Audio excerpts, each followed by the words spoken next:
Hey, welcome everybody. I'm Stephanie Wasylyk, business coach, and I help business owners do business on their own terms. And today I have my most wonderful person in the whole world with me, Jillian Wasylyk. I'm sure this is a shocker, but she is my sister. But the reason she is on here today is because she is a fabulous virtual assistant. And I have been meaning to write an article all about working with a virtual assistant for ages. And this just seemed to make a lot more sense. So today, we're going to talk to Jillian about what it's like as a business owner to work with a virtual assistant, how you can make the most out of having a virtual assistant, how you can set yourself and them up for success, and whatever else we decide to talk about. Right, Jill? Yes, we'll do it. Perfect. So, where do we start? I don't know. What do you think the I guess I'll start with what I know from my side of things. So I work with business owners who are always looking to get help, but Mhm. I think they have two main things that we'll probably cover today and then whatever else comes up. So the first thing is they're worried that they don't have time to train their virtual assistant. So they know they need the help. Maybe they even have the money to hire someone, but what did I say? They don't have time to train them, or they're so Yeah. busy they don't have time to train them. And then the second thing that I hear from most of my clients who maybe they've tried to work with a virtual assistant in the past, but they've somehow gotten burned. And it's not just like a malicious thing. It's not like the Yeah. virtual assistant was out to get them. It's more just like they didn't know how to work with them properly. So there was no management, no communication. And so I want to help people with especially those two things today. And then whatever else, like you know more about it than I do. So let's see what Well, what let's wisdom you have to share. hope. Yeah, I think that that's a really good point, and there's so many different ways you can manage your VA, but I also think if you have a strong VA, they kind of manage you a little bit as well. And so that's what I've noticed so far in my business, and I think that honestly it's not as difficult to onboard them as they think. I think everyone will be a little bit more surprised. Um, yeah, you're busy, but you're busy because you're probably not enjoying the work that you're doing. So it's a whole other like mental game that you're doing. And like B, you're just probably not organized properly. And that's going to be the biggest thing the VA is going to help you with. So I think I mean I'm pro, so like let's but yeah, so how do you want to start that? Do you want me Well, to let's start with that organized thing. So does the business owner have to like get all like everything super organized before they hire a virtual assistant, or is that what the virtual assistant helps with? And I'm going to just use VA and virtual Mhm. assistant interchangeably. Um, that's what it means. So yeah, so what preparation? I don't want to talk so much about hiring a virtual assistant, like choosing one today. Okay. But what do they need to be prepared for when they're looking to hire one? I think like what I've asked my clients for is basically just make like a wish list of the tasks that you want your VA to do. And then start from the top and work the way down kind like it's really not that difficult. Like everything is online these days. So your emails, your calendars, your everything is online. So when I'm having that call with clients, it's usually like, okay, let me get into your LinkedIn account, your email, and this. And we just start one thing at a time. You don't have to throw the whole like, what is it, like kitchen sink or whatever the expression is at them right away. Like, because you're kind of setting yourself up and then for failure if you're just like, here's everything, go for it. And you're kind of just like, no, we need a little bit more. So it does take time to onboard the VA, but it's all in processes. Like it's not a difficult process from my experience. I've had VAs or I am the VA. I have had clients who are just like so overwhelmed, don't know where to start. And then they realize by the end of the week, they're like, oh, that wasn't as bad as it was supposed to be because it takes so much. I think they take so much mental load off people that that's what makes it easier. I mean, I think I kind of just did a little roundabout, but Well, okay, well, let's make it real with an example then. So okay. maintaining confidentiality of your clients, of course, Yeah. but like What's an example of one of the first tasks someone would give you? Yeah, so I mean, I have such a variety of clients, but I'm gonna go with one of my clients. He's incredible. Basically, we started off as like he really didn't want to be uploading and editing LinkedIn posts and doing the blog posts and uploading on YouTube. They were all interchangeable. The blog was connected to the YouTube to the so they were all that. So our first call was maybe about an hour. I got into his website for his blog. I got into his LinkedIn account and his YouTube account. We recorded the video of him just showing me what to do, and that was it. Like it was basically step one, that was it. A couple times what I would do, just to make sure there was like transparency and everything involved with it was, okay, so-and-so, I've uploaded the blog, I've done this, I've done that. And he would review it being like, yes, that's great. Or, oh, I like having shorter paragraphs, longer paragraphs in a blog, like whatever that is. And he's like, okay, learn for next time. Great. So that was like a weekly thing that I now do. After 2 weeks, he's like, okay, you're good. Let's go. Let's do 2 more tasks. So the next one, it was for like emailing his clients. So that was the next thing. Again, we hopped on a Zoom call. I think it was a half hour out of his day. We recorded it. He told me what to do. And then again, the next week when I had that task, I just said, hey, I did this. Let's make sure you're happy with it. Done. And I have gained probably 10 different weekly tasks from him in probably 6 or 8 weeks. So it took time, just because that was how both of our schedules went. But at the end of the day, like to this day, we have 15-minute calls every 2 weeks. We're checking in with each other.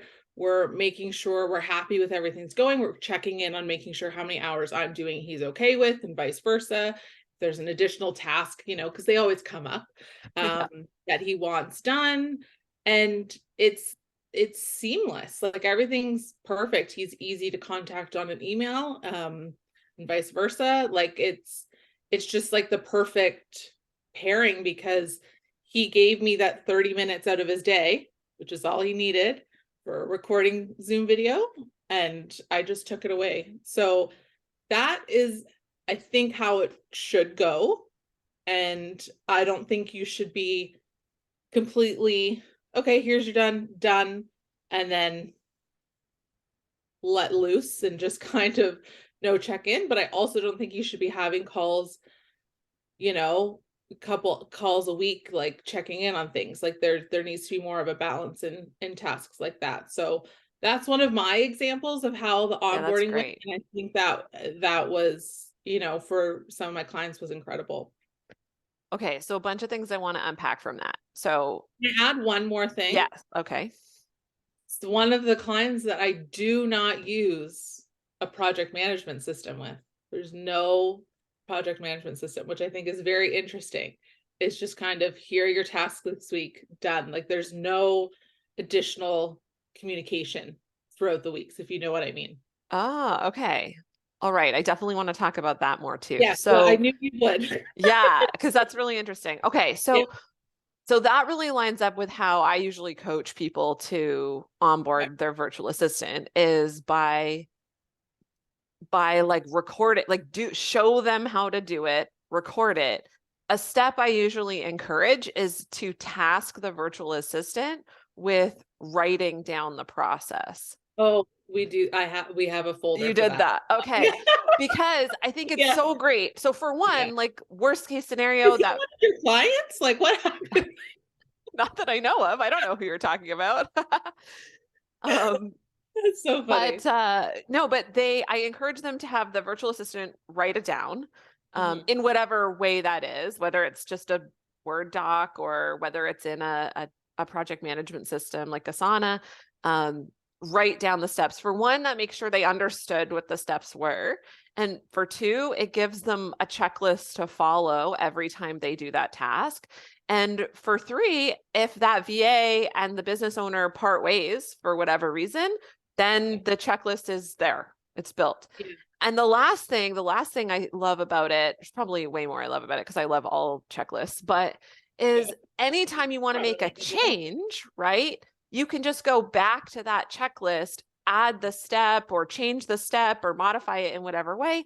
And then it's like in process. There's none of this forgetting, and you can kind of measure it. Like once it's in a process, you know what's working and what isn't. Yeah. So good. I'm so glad you do that with your clients. Yay. Yeah. We did not Not rehearse this all of ahead of them. time. Not all of them, No, but because I'm sure we can talk about a good topic for this call too would be like what makes a bad client for you. And so that people listening to this can kind of like make sure that they don't do yeah. those things. Mhm. So that that I think is key. You don't, like you said, you don't need to be micromanaging the VA because you've just been given a reasonably constrained task and it's things you're going to do on repeat. I probably wouldn't give a virtual assistant a task that's more like one-off, like unless it was, reasonable. I don't know, book flights for X thing or something like Yeah. that. But the other thing is, I don't think people should give their virtual assistant tasks just because they don't like them.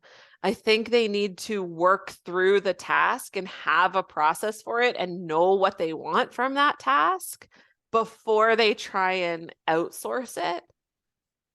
Specifically with the virtual assistant. I'm not talking about like knowing how to do advanced design or something like that. But if you're expecting the virtual assistant to figure it all out, then I think that's where a lot of people run into trouble because the VA is not in their brains and doesn't know their business to the Yeah. fullest extent. Certainly not in the first chunk of time you're working with that person. Mhm. Would you I agree with have that? run ac Yeah, I have, and I have run across some issues like that, and, partly it's on me because I'm such a like, "Ooh, I wanna do something new." Like, I love a challenge, I love learning something new, but I think at the end of the day, it does cost probably a lot more money and time for them because the VA constantly has to go back and get approval for something or something like that, and the process ends up taking a lot longer. And at the end of the day, with something like that, they have to remember like you're not the only client. So I've set aside this hour or whatever to do the task, but then maybe you don't have another hour for the another day or 2 days or whatever it is. So if they need something like a quick turnaround that the VA constantly has to check in, that's when it becomes more of a problem. And I think they probably should have just taken it on themselves because it probably would have been maybe not easier, but definitely less time consuming and definitely Mhm. just done the way they really wanted it done in the first place. Yeah, or maybe that's something they co-create with a coach or someone first before Right, offloading it. So, right. um I do think though, like down the line, like if you've been working with a client for a while and you know their business, you do develop another level of trust and understanding. So you're going to use your judgment with that client and the VA over time, right? Right. Yeah. But this is something too, maybe we can go into what types of, not just what types of tasks, because that's going to be different for every VA and Yeah. every client. But what I guess I mean is, you want to make sure that the tasks you're giving your VA is something that the VA enjoys doing, is capable of doing, like wants to do, isn't resentful about doing, all of those things. Like the VA is a person. They're not AI. They're not like someone with no feelings, and they have hopes and dreams and things that they enjoy doing and things that feel Yeah. fulfilling to them. And I think that's what makes the relationship stronger with your virtual assistant, that they're less likely to, ditch you for a different client that is giving them work that they like, or ghost you or whatever. Because if you have treated that person like a human and figured out what it is that they like to do, you can see if they're a good fit for your business, Right. but also just a good like people. I can't see my hands. I'm doing this a lot. I don't know. What do you think about that? I 100% agree with what you're saying. And I know, again, I am a people pleaser. I am willing to take on tasks and I am just like, I just want to dive in there. So I think that responsibility also relies on the VA to say no. Yep. And, um, I mean, that's been an interesting development for me because it's my business. I have that opportunity to say no. But then on the other spectrum of that is I have the opportunity to say no to clients that don't feel good when we kind of are going through that vetting process. So, and vice versa, obviously they can Yeah. say no to me as well. I don't know So if anyone would say no to you. You're pretty great. thank you. We'll see. Um, but I think you lost my train of thought, the compliments. No, That's okay. no, I just think like, we have a pretty big conversation at the beginning of like expectations with each other and how I work. And I don't do anything less than respect. So that's what it comes down to. And they're very clear about that as well on their end. Like this is their business. They want someone who's going to help them succeed in their business as well. So um I don't know if that's going into the topic of like a VA that's kind of burned them before in the sense of like maybe Mm. not local or maybe not um reliable, something like that. So that's just kind of my perspective on that. But Yeah, everybody. I definitely don't want to speak on behalf of the other VAs who Mhm. maybe weren't reliable or whatever, because I don't know how that business owner was treating them or what the circumstances were or any of that, right? But what I do know is that it is important. It is important to prioritize it as a relationship. Mhm. If you want reliability, you also have to be available to them. I'm Yes. sure there are exceptions, but this, what was I just gonna say? Oh, the mistake that I've seen business owners make when they come to me, right? When they're my client and they come to me and they're like, oh, my VA just like isn't responding, or they're not meeting deadlines, or they're messing up tasks or whatever. Like that's what they're saying to me. What I find is that the business owner has done very little to communicate with that person. They usually aren't having meetings. They're only communicating via like message or email, or maybe not at all. They just say, go do this big task, get it back to me by this day. And Right. then, no communication happens. So Yeah. when you said you talk to your client 15 minutes every 2 weeks, maybe that's not the same for all of your clients, but No. I think that's like bare minimum. I think a Yeah. virtual assistant is a person on your team, right? You want to be in touch with them. You want to know what's going on. You want to respect if they have holidays coming up and not give them big tasks while they're away, right? Like there's a Yeah. lot of things you can find out and building that bond and relationship, Right. even in just small meetings. Mm. So I find with that client specifically, I think the reason it works for short meetings every is because the tasks don't change. They Hmm. are the same tasks, they are the same um they're just the same. So there's nothing new, there's no new, I'm not doing social media and I'm not doing a new campaign, I'm not doing anything like that. So I find that does work for us because there's really not a ton of communication that needs to come in.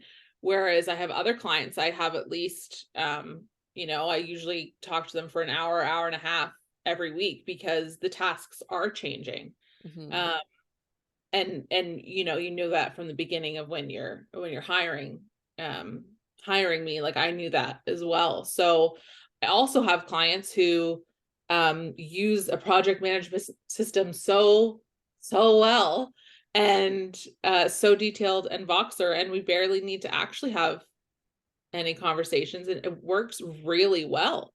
Like Hmm. it's and once a month we'll hop on a call and do that like check-in, normally just gabbing with each other. And um that's why I do also love Voxer, is because you get to hear the person's voice and you get to, you know, express things differently than in a dry email. But Yeah, Voxsurf, if you don't know, is an app.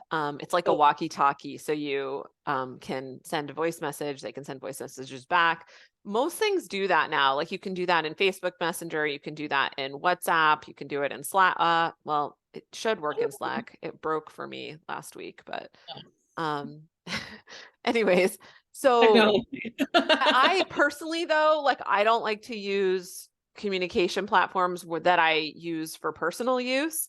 So since I use Voxer exclusively for work, that's what it's less convenient for the client, but also it means the client's not having it. Like they know if they get a Voxer message, then it's, it doesn't have to be answered on the weekend, right? You can kind of Yes, have that and vice versa. agreement. Yeah, Exactly. So personally, I don't like to use the ones that I use for my yeah. daily life, but I try to avoid that too. Um, but stuff happens as well. so But yeah, what else do you see when your clients like it's not working ideally? Like maybe they're not using you to the best of your ability, or it's not a very smooth relationship. I think when they're like, I have one client who I really, really enjoy working for, but I find, I don't know if they have ADD or if there's something, but I find like every time we have a conversations, it's something completely different. And I drop something and it's something new. I drop something and it's something new. I drop something and something new. I find like I'm easily adaptable. So for me, it's not a problem, but I know for their business, it can't be ideal. Like Yeah. we need to follow through and have something. And I try to, get in there and, maybe suggest or something. And I try, but at the end of the day, it is not my business. And we have those conversations where it's like, okay, last week I was doing this. Am I just completely abandoning it, or are we going in a different direction? Because sometimes something doesn't work, like especially if you're Yeah. email marketing or whatever, but which happens a lot, but that's what I find, just like I struggle on where I am managing them. Like it's like I don't, so that's what is, I know we've had conversations about this in the past, but that's where I'm like, I don't know how far I should step in and say something, because I don't want to waste anybody's time or money, just like I don't want someone wasting my time and my money. Like, so I struggle with that because I've been in work situations where I've been taken advantage of, and so Yeah. I would love to know your thoughts on that as a coach. Like, is it because they don't have a coach and they're kind of scattered on their own? Like I'd love to know that perspective from you. It could be. I mean, if we if we're really looking, like I can't, fully understand what is going on with that client, but typically a few things come to mind. Like maybe they don't have a big picture plan, right? They Okay. don't really know where they're going, and so they're kind of throwing spaghetti at the wall and they end up where they end up. They may also be having a lot of self-doubt showing up, right? Where something doesn't work, so they're instantly like, ah, okay, I gotta, switch it or do something different. Or there could be a lot of scarcity. Maybe there's money concerns, or like they have some desperation, a lot of desperate energy could be happening. Anytime they do something, maybe they're like, okay, phew, I got like Jill's gonna help me with this, and she's okay, good. And then they could like freak out, right? That could be that I self-doubt, right? Like, okay, they were brave in that moment. And then they start to do it. And they're like, ah, I can't hit launch or I can't hit go, even though we worked so hard on right, this, because that fear could come up. I mean, there's right. Totally different. so Yeah. many things that could be um And like causing it. being influenced by somebody else. Oh, they're Oh doing my something. gosh, Well, I yes. want to do that too. And I'm like, but that's not gonna work. Yeah, I find, yeah. So that's the one thing that I struggle with, I think, most as a VA is, I mean, this particular client, he has a few different businesses as well. So sometimes we'll be hip hopping Mhm. in around the businesses. And so which again is fine, but I don't know where my line is that I'm just like, we need to like have a conversation about like, what do you really want? Because I feel like we're doing things over, but then it's like, is that my place to step in? I don't have a coaching background. I don't have that experience. So yeah, that's the time that I find I struggle as a VA with the client. I mean, I've been on the receiving end of that. I've been on the active end of that, like doing all of that. But I mean, I remember I was working in another company and as a coach, and it seemed like every week we were changing something and I was constantly having to adapt as a coach. And so on one hand, I'm like, okay, well, it's not my business, right? Like I do, but I would push back to a certain extent because I have a different perspective than the owner did. So it sounds like that's what you're doing, right? You're pushing Mhm. back to a certain extent. But at some point, it's like this is, I've said my piece, but at some point, like I'll just do what you say. Yeah. So it is a tricky Fine line. balance.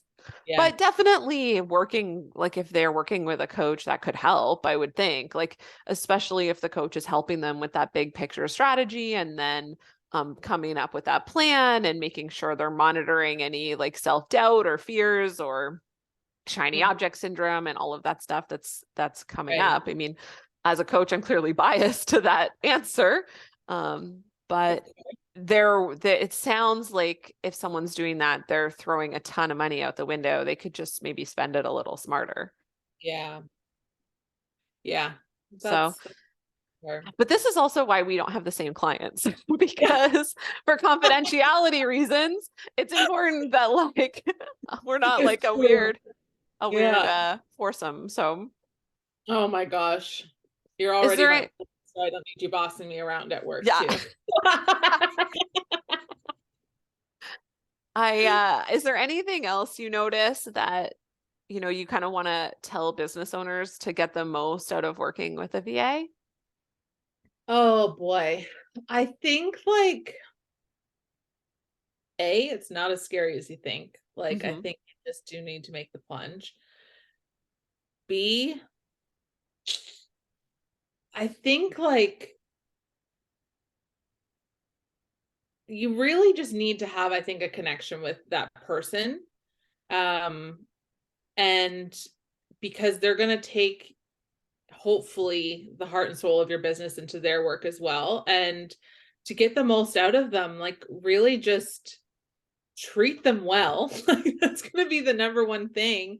And be just like, yeah, like you said, like kind of check in, being like, oh, I really, positive feedback is wonderful. Check in Yeah, that's a good with them, point. make sure that they're doing well, and like it's your business. You need to take it by the reins and make sure that you're happy with that person. And um I don't know, I could say a million things. I can't even remember your Well, question. I think that's really good Yeah, advice. So both of those things, one, giving them positive feedback, right? Because so often it can just be like, this was wrong, this was wrong, this was wrong. Like people appreciate you. The person listening to this probably also appreciates, that positive yeah, reinforcement. And the other thing you said was take the business by the reins, like you're in charge, and that you get to be the leader of your business. And a mhm, virtual assistant might be the first team member you've ever had. They may be the only team member you end up having. And that's okay. You are the leader. You make the ultimate decisions. But it's okay to ask for their input. They may have mhm. skills and perspectives that you don't have. Sometimes, someone will ask you to do something and maybe the VA knows that there's an easier way to do it or knows that there'll be some problems with that. And I hope the VA would speak up, right? Right. Yeah. But so often I see business owners try and like abdicate responsibility for things. We talked about this before, things they don't really want to do. And they'll just be like, oh, if I get a VA, it'll all go away. Right. It And doesn't. no, the task doesn't. It's not something they have to do themselves, but they can't just completely put blinders on. So Yeah. it's maybe this is what I really want to say. It's not a virtual assistant is not a substitute for a strategy or a tactic that aligns with you and your business and your values. So if you're trying to do something in your business that doesn't feel good to you for Mhm. whatever reason, having your VA do it is not necessarily the answer.